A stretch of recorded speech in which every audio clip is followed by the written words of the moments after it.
এটাই নীরব অপেক্ষার শেষ পাঠ। আজ আমার হাজব্যান্ডের অফিসে মানে ব্যাংকে গিয়েছিলাম। ও ব্রাঞ্চ ম্যানেজার। আমি যাওয়ার সাথে সাথেই ও বলল একটু আমায় বসতে হবে, পাশের ব্যাংকের ব্রাঞ্চ ম্যানেজার আসছেন কি একটা দরকারে, খুব বেশি হলে হাফ অ্যান আওয়ার সময় লাগবে, তারপরেই আমরা শপিংয়ে যাব। আমি ওর ঘরের সোফাতেই বসে ফোনে বন্ধুদের সাথে চ্যাট করছি। এমন সময় তুমি এলে। আমার হাজব্যান্ড তোমার সাথে আমার পরিচয় করিয়ে দিলেন। তুমি কিন্তু আমার দিকে খুব একটা তাকালে না, অ্যাভয়েডই করলে।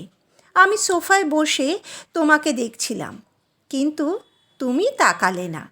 যাওয়ার সময় এক প্রকার জোর করেই হেসে আমায় বলে গেলে, আসছি তাহলে।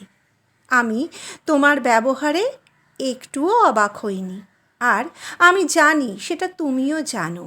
মনে আছে তুমি বলেছিলে অন্য কারোর সাথে তুমি আমাকে দেখতে পারবে না। আজ প্রায় 9 বছর পর আমাদের দেখা হলো, আর এই 9 বছরে আমরা একে অপরের কোনো কিছুই ভুলে উঠতে পারিনি।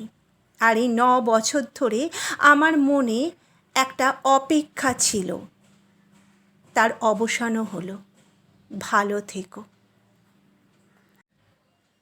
তাহলে বন্ধুরা সবাই ভালো থাকবেন, সুস্থ থাকবেন।